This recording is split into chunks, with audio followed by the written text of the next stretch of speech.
논문 빠르게 통과하는 비법 드림센터 논문 컨설팅. 안녕하십니까. 저는 논문 컨설팅 전문회사 드림셀파 대표로 있는 윤선이라고 합니다. 오늘 강의는 제가 연구 모형 설정하는 방법에 대해서 강의를 하려고 합니다. 연구 모형을 어떻게 잡아야 하는가에 대한 문제는 양적 연구를 고민하는 많은 분들의 주요한 관심사고 주요한 문제인 것 같습니다. 논문을 쓰는 과정에서 가장 핵심적인 과정이라고 할 수 있는데요. 여러분들이 조금 더 쉽게 기존 연구를 어떻게 분석할 수 있는지, 기존 논문에서 연구 모형을 만들기 위해서 어떻게 참고할 수 있는지에 대해서 제가 설명해 보도록 하겠습니다. 보통 여러분들이 기존 연구에서 연구 모형을 가져오게 되고 변형하게 되는데요. 연구 모형을 변형하는 방법은 드라이버나 엔선트를 추가하거나 확장하거나 프랙티스를 확장하거나 바꾸거나 퍼포먼스를 확장하거나 바꾸는 방법인 것 같습니다. 그 다음에 모형을 선정할 때는 변수들 간에 선을 그어야 하는 이유를 분명하게 설명할 수 있어야 하는 것 같고요. 세 번째는 변수와 변수 간의 관계뿐 아니라 모형의 처음부터 끝까지 전체 스토리에 의미가 있어야 하는 것 같습니다. 자, 제가 빠르게 지금 설명을 드렸지만 이게 무슨 말인지 하나도 못 알아들으셨을 것 같아요. 하나도 못 알아들으셨을 것 같아요. 그러면 좀 무시하는 것 같아서 기분 나쁘신가? 근데 어쨌든 제가 조금 더 자세하게 설명을 드려볼게요. 자, 모형은 변수에 따라서 굉장히 많은 선의 구성으로 다양하게 나타날 수 있는데 그 안에 변수들을 크게 세 덩어리로 나눠봐라. 그러면 이렇게 세 덩어리로 쪼개볼 수 있는 것 같습니다. 그 안에 변수와 변수 간의 이 선은 인과관계를 뜻하고요. 인과관계는 앞에의 변수를 우리가 독립변수라고 얘기할 수 있고요. 뒤 변수를 종속변수라고 얘기할 수 있습니다. 그러면 이 둘의 관계에서 이 선으로 넘어오면 이 변수가 독립변수가 되고 이 변수가 종속변수가 되죠. 그러면 중간에 있는 이 아이는 종속 독립이 동시에 되는 이런 아이는 매개변수라고 우리가 보통 얘기를 하지요. 자, 그럴 때 이 맨 앞에 있는 변수는 드라이버나 에센트에 해당하는 변수인데요. 어떤 프랙티스를 실행이나 전략을 하기 전에 원동력이 되는 거나 조건에 해당되는 변수들에 해당되는 것이 이 파트에 있는 드라이버나 에센트에 해당되는 변수들이고요. 성과를 최종적으로 내기 위해서 어떤 실행을 하면 될까, 어떤 전략을 하면 될까에 해당되는 변수들이 이 프랙티스 스트래티지 변수고요. 최종적으로 항상 성과 변수로 이루어져 있는 것 같습니다. 예를 한번 들어보겠습니다. 어디서 보셨던 모형일 것 같은데요. 이 모형은 제가 베스트 리서치 페이퍼 어워드 받았던 논문의 모형이고요. 이 모형을 앞에 설명드렸던 세 파트로 쪼개서 보여드리면 엔선트에 해당되는 변수가 있고요. 그 다음에 스트래티지와 프랙티스에 해당되는 변수가 두 파트로 이루어져 있고요. 그 다음에 퍼포먼스에 해당되는 파트가 이렇게 또 한 파트로 해서 이렇게 구성되어 있는 모형입니다. 이러한 모형을 우리가 쪼개서 보면서 내가 기존 연구에 이러한 모형이 있는데 어떻게 변형시켜서 새롭게 해봐야지 라는 생각을 확장하실 때 이거에 엔시던트를 하나 추가할 수 있을까?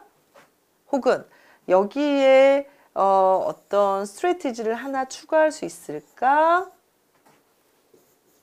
아니면 성과를 하나 더 추가해서 이렇게 해볼까? 라고 하는 방식으로 변수를 기존 연구에서 이렇게 확장하는 생각을 해본다 이런 얘기입니다. 확장을 하면서 확장만 하는 게 아니라 이것 대신 얘는 빼고 얘를 집어넣을까? 얘를 빼고 얘를 집어넣을까? 얘를 빼고 집어넣을까? 이런 생각을 하신다는 건데요. 여기서 대체로 고려하지 않는 게, 많이 고려하지 않는 게 퍼포먼스 확장하는 부분은 많이 고려하지 않습니다. 성과들은 대부분 고정돼 있고요. 많은 연구자들이 이 스트래티지 부분의 변수와 엔선트 부분의 변수들을 확장하거나 빼거나 바꾸거나를 고민하신다, 이런 얘기입니다. 자, 그러면 모형을 고민할 때는 변수를 1차 고민하는 것이 첫 번째고요. 변형에 대해서 두 번째 고민하게 되는 것은 바로 선입니다. 선. 자, 선이 도대체 무슨 뜻이야? 자, 선을 그었다는 것은 변수 간의 관계에 대한 가설을 설정하게 되는데요. 내가 새로운 변수에 대한 고민은 했는데 이 선에 대해서 고민하는 순간 기존 연구에서 이 선에 대한 연구가 있었어야만 해요. 그런데 찾아보니까 이 관계에 대한 선이 없었어요. 그러면 여러분들은 이것을 연구할 수 없습니다, 그런 얘기예요. 저희는 특히 모형 연구는 기존 선행 연구를 바탕으로 모형이 정해지기 때문에 변수만 고민하시는 것이 아니고 변수 간의 관계에 대한 기존 연구도 반드시 필요하십니다. 그래서 이것이 있는지 없는지를 확인하면서 새로움을 확장하셔야 합니다.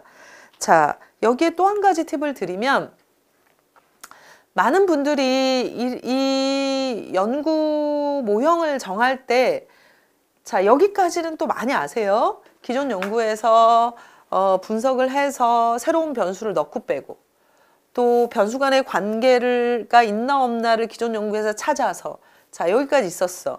자, 그래서 이걸로 끝 하시는 경우가 많은데, 한 가지만 더 말씀을 드리면, 제 연구로 말씀을 드릴게요. 앞에서 제 연구의 그림을 보시면 인시던트 임플리멘테이션이 1차, 2차, 그 다음에 퍼포먼스, 이렇게 세 파트로 되어 있다고 말씀드렸는데, 이 안에는 구체적으로 변수들이 또 쪼개져 있어요.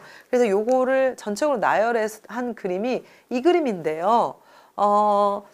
이 세 개의 독립 변수가 그 다음에 임플리멘테이션 스트래티지에 해당되는 두 가지 임플리멘테이션에 영향을 주는지, 세 번째 프랙티스에 또 두 번째 변수들이 영향을 주는지, 이 프랙티스가 퍼포먼스 두 개에 영향을 주는지를 알아본 연구입니다. 그래서 이 연구 결과 유의적으로 나온 건 실선으로 표시했고요. 비유의적으로 나온 거는 이렇게 점선으로 표시했어요.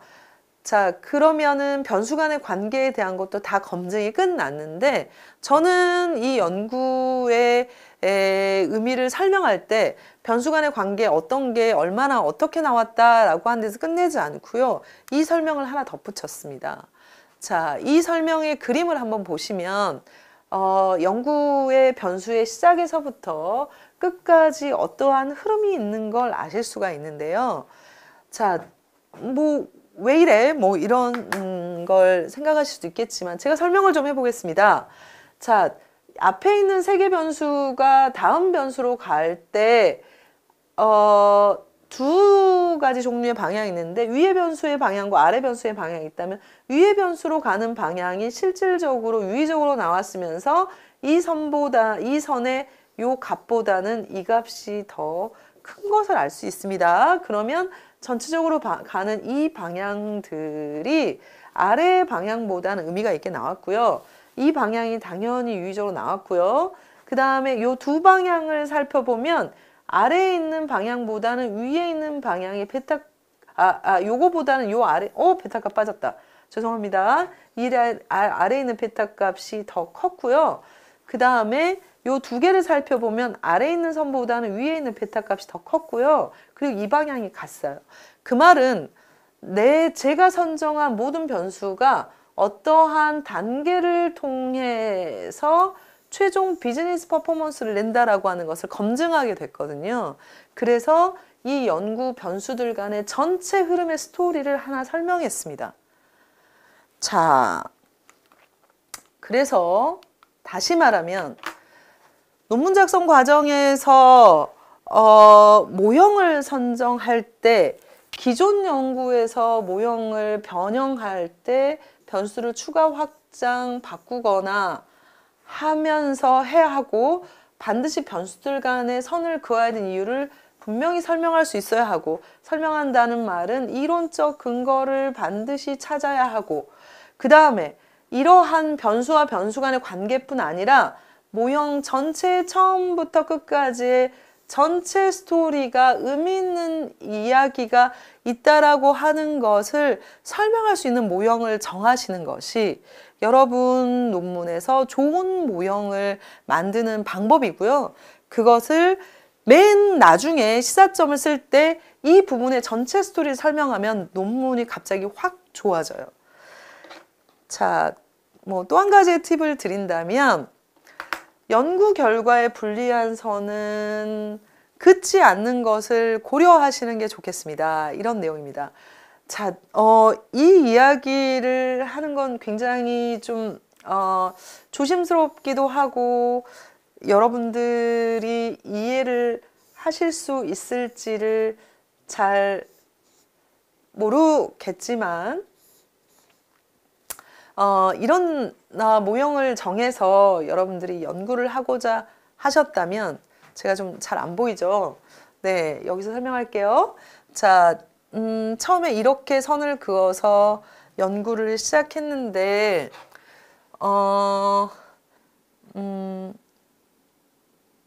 위적으로 나왔어요. 그런데 이 선이 위적으로 나오지 않을 수 있죠? 위적으로 나오지 않을 수 있거든요. 그러면 이걸 최종 모형으로 여러분이 나중에 논문을 작성할 때 이 부분의 선을